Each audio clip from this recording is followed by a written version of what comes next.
Kebencian meretakkan sebuah relasi, namun cinta kasih merekatkan sebuah hubungan. Saudara-saudari yang terkasih, dari manakah asal dari kebencian? Rasa benci itu berasal dari tempat di mana cinta itu juga berdiam, yakni hati manusia. Di dalam hati manusia, benci dan cinta itu silih berganti bermunculan. Benci bisa menjadi cinta, cinta bisa menjadi benci. Dan nyatalah pergantian yang silih berganti dari benci dan cinta itu akan muncul oleh karena ada yang memantiknya. Nah, saudara-saudari yang terkasih, dalam bacaan pertama, bagaimana saudara-saudara Yusuf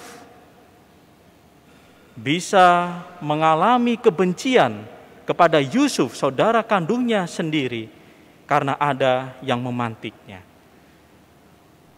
Saudara-saudara Yusuf yang lain, yang sama dari keturunan Yakub, merasa iri hati dengan sikap dan tindakan dari bapaknya Yakub yang hanya memberi pakaian yang halus kepada Yusuf.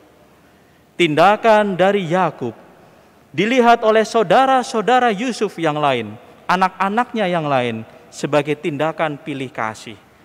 Mengapa hanya Yusuf yang diberi pakaian yang halus dan bagus itu? Dan nyatalah anak-anak yang lain merasa terancam bahwa mereka bisa jadi nanti di kehidupan kedepannya juga tidak akan mendapat warisan. Karena bisa jadi warisan itu hanyalah untuk anak kesayangan, yakni Yusuf. Maka muncullah rasa kebencian itu. Maka saudara-saudari yang terkasih, tidak mudah bagi orang tua zaman sekarang bagaimana untuk bisa membagi kasih secara rata dan adil, agar anak-anak yang saya miliki itu tidak sampai jatuh ke dalam rasa iri hati, benci satu sama lain, dan berebut mungkin warisan. Dan nyatalah apa yang sangat mungkin, bahwa kita semua diajak untuk menyelami akan hal ini, bahwa kasih itu senantiasa mampu untuk merekatkan kembali hubungan yang telah rusak. Kita tahu bahwa akhir dari cerita Yusuf yang dijual oleh saudara-saudara kandungnya ini, oleh karena cinta kasih pengampunan dari Yusuf, maka relasi yang retak oleh karena kebencian dan iri hati itu nyatalah dapat dipersatukan kembali.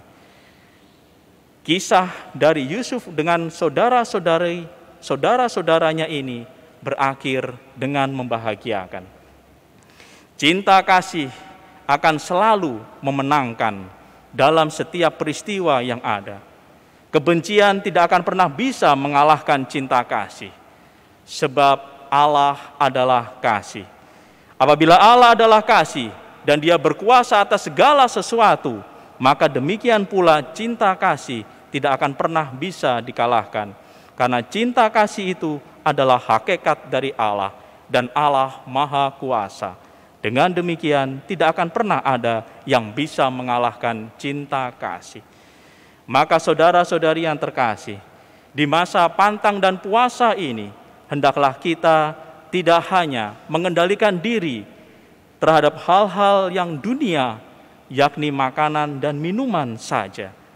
Berpantang dan berpuasa lebih luhur apabila kita senantiasa berpantang atau berpuasa dari rasa amarah kita, dari kemarahan kita, menggantikannya dengan kesabaran.